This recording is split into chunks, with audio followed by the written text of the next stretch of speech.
Antoine Alukono, vous êtes confortablement installé. Bonsoir. Bonsoir.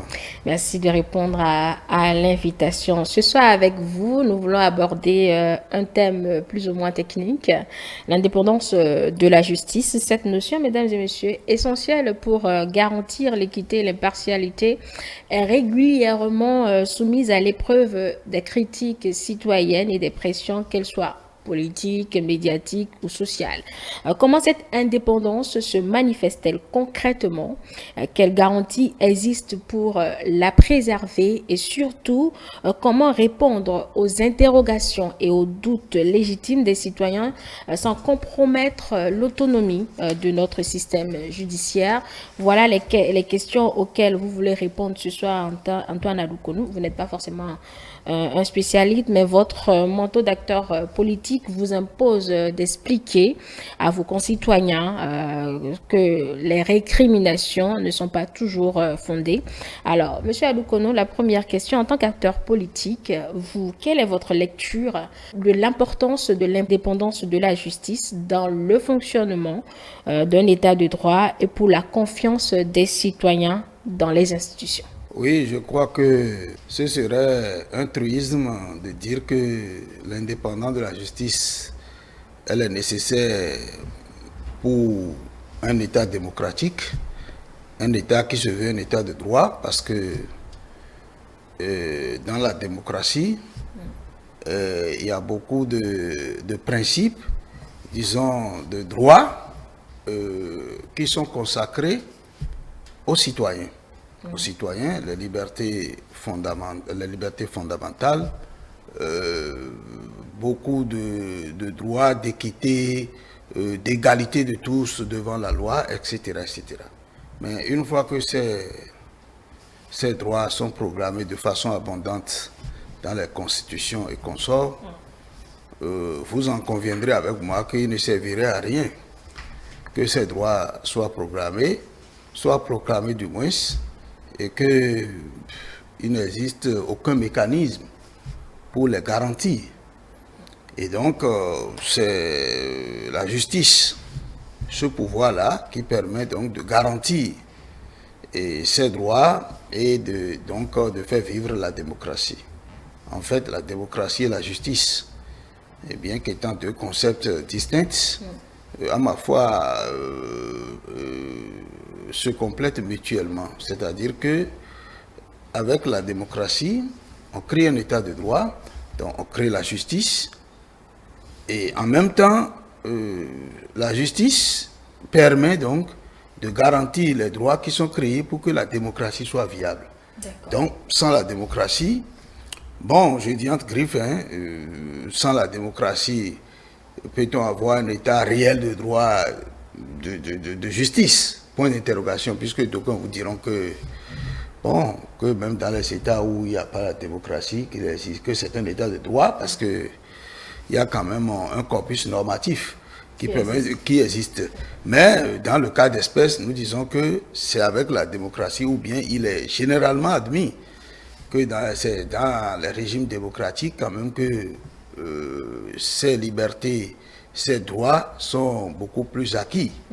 Mais dès que la démocratie les crée, il faut la justice pour garantir ces droits. C'est pourquoi je dis que les deux, quand même étant des notions distinctes, disons, se complètent. Si la justice et la démocratie se complètent, comment cette indépendance du judiciaire contribue-t-elle à la stabilité démocratique et à la protection justement des droits et libertés individuelles? Ah oui, évidemment, ça contribue parce que si la justice, elle n'est pas indépendante, ça veut dire que les garanties que nous attendons de ces droits ne seront pas au rendez-vous. Parce que c'est justement parce qu'elle, non seulement qu'elle existe, qu'elle sera indépendante, que les citoyens peuvent se sentir confiants dans cette justice, au point de dire que oui, mes droits qui sont garantis, je suis sûr de les exercer, de les avoir, d'en jouir, parce que dès que ça ne sera pas le cas, j'ai quand même une justice qui sera impartial, qui va me garantir mes droits et me donnera raison. C'est en cela que son indépendance, elle est très capitale dans le fonctionnement des démocraties. Venons aux manifestations justement de l'indépendance de la justice, Antoine Adoukonou. Quelles sont les principales garanties institutionnelles et légales peut-être qui au Bénin sont censées assurer l'indépendance peut-être des acteurs de la justice, des magistrats et du système judiciaire dans son ensemble? Nous sommes dans le cas classique béninois. Ici d'abord, nous avons fait l'option, comme beaucoup de démocraties, du principe de la séparation des pouvoirs.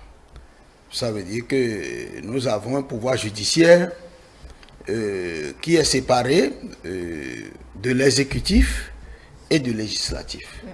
Et par séparation, il faut beaucoup plus entendre la fonction exercée. C'est-à-dire que nous avons le Parlement qui vote les lois, nous avons l'exécutif qui permet de les appliquer, mais nous avons la justice qui les interprète et qui dit le droit, avant que l'exécutif n'applique, ne contraint à appliquer. Ça veut dire que à partir de ce moment, l'organe même judiciaire, l'institution, ça c'est d'abord l'indépendance institutionnelle. L'institution judiciaire même, de par le principe de la séparation, elle est indépendante. On a consacré également l'indépendance individuelle aux magistrats. Aux magistrats, c'est-à-dire que la Constitution a consacré l'inamovibilité des magistrats de siège. Ça veut dire que lorsque vous êtes dans un tribunal nommé en tant que tel juge ou officier, vous n'êtes pas sous la pression politique du chef de l'État, par exemple, qui vous a nommé, mais ne peut plus vous déplacer, ne peut plus vous affecter à son gré. C'est-à-dire que parce que vous avez rendu une décision qui ne plaît pas au président de la République, ou bien peut-être, ou bien le garde des Sceaux n'est pas d'accord avec la décision que vous avez rendue, étant les responsables de l'administration, ils ne peuvent pas profiter de ces occasions-là, d'accord, pour vous muter, vous envoyer à un poste que vous ne voulez pas, ou bien changer les fonctions que vous êtes en train d'exercer dans ce tribunal à leur gré. La Constitution a fait l'effort d'éviter cela. Et on a eu des jurisprudences, hein, des cas où des magistrats ont été mutés de leur poste contre leur gré, et ils ont saisi la Cour constitutionnelle qui leur a donné raison, et ils ont été rétablis dans leurs fonctions. Et ça là, donc, c'est une indépendance individuelle également que la Constitution a consacrée. Il y a, à ma foi, en dehors de ça, ce que je peux appeler l'indépendance financière ou budgétaire. C'est-à-dire que, est-ce qu'au Bénin aujourd'hui, on peut dire que les magistrats ne sont pas bien payés? Parce que tout ça là compte. Si on veut que le magistrat soit indépendant, il faut que le magistrat soit dans de bonnes conditions, en tout cas des conditions moyennes qui leur permettent quand même de mieux faire leur travail. Et je pense qu'au Bénin, j'estime que cela a été pris en compte parce que il y a moins en moins quand même de réclamations des magistrats dans ce sens. D'accord, ça ce sont les dispositions législatives, mais Voilà. au-delà des tests, Antoine Adoukonou, comment vous évaluez la réalité de cette indépendance sur le terrain? Quelle est l'impartialité de nous-mêmes qui faisons l'évaluation? Moi, j'ai écouté un peu le procureur spécial de la Criette sur quelques interviews qu'il a fait tout récemment dans la presse. Et j'ai été très très regardant sur l'une de ses réponses. Et j'ai compris qu'effectivement, depuis le parquet là-bas, il comprend un peu ce qui se passe. Bon, on lui a posé la question de savoir, bon, lorsqu'il poursuit les gens, puisque le procureur de la République, il est au niveau du parquet, c'est pas lui qui condamne les gens en fait. Mais comme il est la première autorité à mettre en œuvre l'action publique, c'est lui qu'on voit de loin. Or, ceux qui sont vraiment aux tribunaux, dans les tribunaux et qui rendent les décisions, personne ne les connaît même. Donc, en fait, ce n'est pas lui qui condamne, ce n'est pas Meton qui condamne les gens, mais il poursuit. D'accord? Mais il a dit que, bon, c'est vrai que les gens récriminent, mais ce qu'il a constaté, c'est souvent quand il s'agit des hommes politiques que la récrimination, elle est très poussée. Et c'est là le nœud du problème. Parce que nous avons dit tout à l'heure que c'est un état de droit. Ça veut dire que nous tous, nous sommes égaux devant la loi. Et lorsque pour des faits de droit commun, par exemple, nous prenons des citoyens A et B, l'un étant politique, l'autre étant, entre griffes, un citoyen ordinaire, pour les mêmes faits, le procureur va appliquer la loi en poursuivant les deux. Le tribunal va faire son travail en rendant une même décision pour les deux avec les mêmes peines.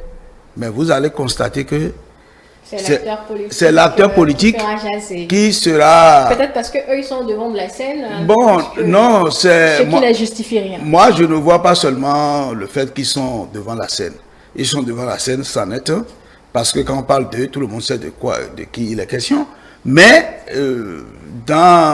avec ce que je vois dans le milieu politique, je vois l'acteur politique comme étant une personne conduisant une cohorte d'autres personnes qui se voient à travers lui leurs intérêts. C'est normal que si on le prend, ceux dont les intérêts sont menacés seront nombreux et ça sera probablement la source de tout ce qu'il y a comme critique, tout ce qu'il y a comme crise. C'est comme la notion de détenu politique que nous vivons de façon pérenne. Hein? C'est-à-dire que quand on prend un homme politique, dès qu'il va en prison, il s'appelle un détenu politique. Mais pour les mêmes faits de droit commun, lorsque c'est un citoyen lambda qu'on prend, bon, il s'appelle citoyen béninois, tout court. Mais s'il est un politique, ça change, il devient un détenu politique. Donc c'est pourquoi je dis que nous-mêmes qui apprécions, est-ce que nous sommes impartials dans l'appréciation? Est-ce que c'est seulement l'état de droit, une justice impartiale qui nous préoccupe? Ou bien c'est parce que nous avons aussi des intérêts particuliers qui fait que nous critiquons comme ça? Là, dans votre posture, vous n'avez pas différente. Vous êtes Antoine Adoukono, je vous demande votre appréciation à vous. Je dirais que l'indépendance de la justice, pour moi, reste une quête permanente. Parce que, quoi que nous disions, il y a que c'est un secteur où il faut réformer. Il faut réformer en quête de la recherche de cette indépendance. J'ai lu un colloque que l'UNAMAB a organisé en 2002 et dans les différentes interventions, il y a le professeur Noël Baguidi qui a dit que la Constitution a créé une justice indépendante et en même temps une justice dépendante. Jean-Baptiste Monsia, qui était alors président de l'UNAMAB en ce moment, a repris pratiquement mot pour mot lorsqu'il veut faire la clôture de ce colloque en disant que la Constitution a créé une justice indépendante et en même temps a permis l'émission de l'exécutif dans le judiciaire. Ça, c'est des professionnels même qui l'ont dit. Et c'était un colloque sur l'indépendance juridique de la justice, c'est-à-dire l'indépendance de la justice. Ça veut dire que si les acteurs eux-mêmes, leurs faitiers, arrivent à en faire une préoccupation au point d'en faire un colloque et que un éminent professeur, d'accord, titulaire de chaire, Noël Baguidi, vient à en tirer ses conclusions, je crois que on a encore du chemin à faire. Mais est-ce que cette déclaration ou cette affirmation à laquelle vous avez fait allusion tout à l'heure ne prend pas sa source du fait que c'est peut-être le chef de l'État qui est le chef suprême de la magistrature, un droit constitutionnel à lui concéder, qui nomme également les magistrats? Est-ce que ça ne découle pas de ça? Mais la vraie question, est-ce que ce mode de nomination, de promotion, de discipline des juges influence concrètement, selon vous, la capacité de ces éminents magistrats à agir en toute indépendance? Voilà, toute la problématique, elle est là. C'est vrai, je vous ai dit tout à l'heure que j'ai fait une revue documentaire pour essayer de voir ce que pensent également les intellectuels, les universitaires sur la question. Et je crois que dans les critiques, entre autres éléments cités, c'est les éléments que vous avez évoqués. C'est-à-dire que les procédures de nomination, la présence de l'exécutif dans le Conseil supérieur de la magistrature, les pressions politiques, tout ça là, ce sont entre autres éléments que les intellectuels et autres ont cités comme remarques qui ne permettent donc pas d'avoir une indépendance réelle de la justice. C'est pourquoi je vous ai dit tout à l'heure que le chantier il est ouvert, puisque les faitiers même en parlent. Mais, je dis, en attendant qu'on ne trouve des formules, des tests pour aller plus loin, le cadre législatif peut avoir des insuffisances. Mais est-ce que, quelle que soit la nature des lois qu'on fera, la correction qu'on fera, par fini, c'est un magistrat qui va prendre la décision. Ça veut dire que... Et ils décident dans leur intime conviction. Voilà, ça veut dire que c'est l'intime conviction, en fait, pour moi, qui garantit l'indépendance réelle. Ce n'est pas les tests, oui, les tests, quand on trouve que, bon, on peut corriger, on peut modifier, on le fera. Mais quel que soit ce qu'on fera, c'est un magistrat qui n'est pas un extraterrestre, qui est un humain, qui va requérir l'application de la loi. Ça veut dire quoi? Même en l'état, là où nous sommes, si un magistrat décide d'être dans une dépendance totale, il le sera. Puisque, au demeurant, les politiques que nous accusons à tort et à travers ne sont jamais allés s'asseoir dans le fauteuil d'un magistrat pour exercer son office. Est-ce que vous avez vu le président Talon une fois aller s'asseoir à la criette? Oui, puisque souvent c'est les chefs d'État qui sont accusés. Non, ce n'est pas propre à ce régime. Même pour les autres régimes passés, il suffit que ça soit un politique qui soit dans les liens de la justice. Les gens ne cherchent même plus à voir ce qu'il a fait. On sait que c'est parce qu'il est politique qu'on est en train de le poursuivre. Vous voyez? Donc, et souvent, ce sont les chefs d'État, parce qu'on a dit qu'ils sont les chefs ils garantissent l'indépendance de la justice, ils sont le premier magistrat du pays, et interprétation pour interprétation, on pense que en fait les décisions sont rédigées et que les magistrats s'asseyent pour lire. Ce n'est pas le cas.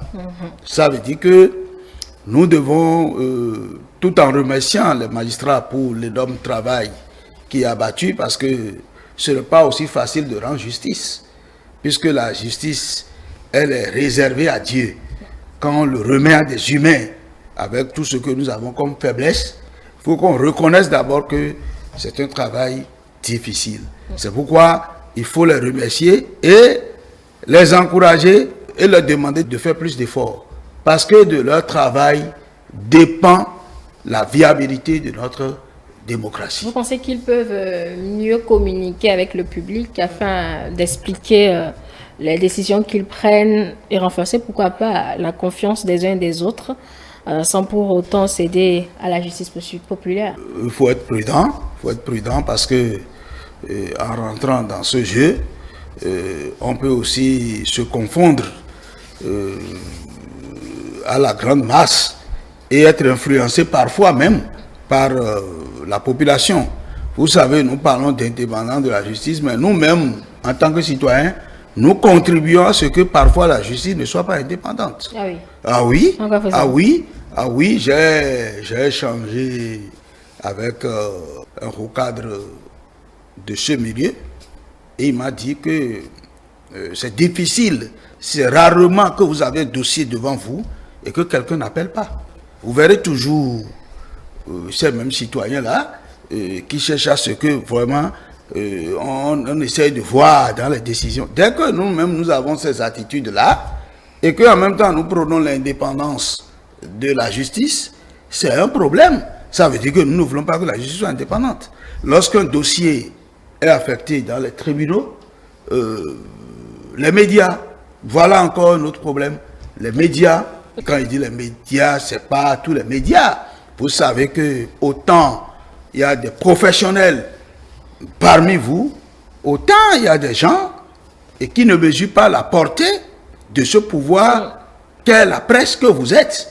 Parce que lorsque une certaine presse commence par afficher à leur une par rapport à un dossier qui est pendant à la justice, des manchettes qu'on ne s'imagine pas, ça peut prendre du coup le Benoît Landa qui pense que, en réalité, que le dossier a telle forme au lieu d'avoir telle forme. D'accord. Allez, enfin, Antoine Adoukono, quel rôle pensez-vous que les acteurs politiques, y compris vous-même, puisque vous en êtes un, devraient jouer concrètement pour soutenir et protéger cette indépendance de la justice face aux critiques des citoyens? Oui, je pense que les acteurs politiques ont un grand rôle à jouer. Mais au-delà des acteurs politiques, moi, je voudrais surtout interpeller les universitaires. Leur conscience est interpellée dans l'évolution de notre société par rapport à différents faits qui constituent des fléaux de la société. Parce que je vous ai cité tout à l'heure un professeur, je vous ai cité un magistrat, mais lorsque on est dans les colloques scientifiques, lorsque on est dans la recherche scientifique, c'est ces universitaires qui disent quand même ce qu'il y a à corriger. Mais je pense que quand ils finissent d'écrire, malheureusement, c'est le politique qui prend la décision. C'est le politique qui prend la décision. Si on doit réviser la Constitution pour refaire les choses, par exemple, c'est le Parlement qui va procéder à cette révision. Et dans ce Parlement, combien d'intellectuels nous avons et qui sont là pour que le travail scientifique accompagne le travail législatif. D'accord? Ça veut dire quoi? Ça veut dire que moi, je voudrais que les intellectuels envahissent le monde politique, qu'ils cessent d'avoir peur de se mettre à la disposition de leur pays, parce que c'est le pays qui les a construits. Ils sont quand même de plus en plus nombreux. Hein, non, ils ne sont pas nombreux, ils sont peu, parce que il faut voir combien d'universitaires dignes du nom vous voyez dans les partis politiques. Ceux que vous voyez étant en minorité, ils sont emportés par la majorité. De l'autre côté, ils sont minoritaires. Moi, je souhaite qu'ils soient majoritaires. Merci à vous, Antoine Adoukono. Nous avons parlé de l'indépendance de la justice face aux critiques des citoyens. Vous avez rappelé dans ces échanges les garanties législatives de cette indépendance de la justice. Et également, nous avons essayé de répondre donc à quelques critiques. Merci pour votre disponibilité. On vous retrouve mardi prochain, si Dieu le veut. Mesdames et messieurs, ainsi pour enfin l'invité du soir. Merci de nous avoir suivis. Je vous rappelle que vous pouvez retrouver cette production ainsi que toutes les autres sur nos plateformes numériques. Dans quelques instants, mes invités vont me rejoindre pour le débat du soir. À tout à l'heure.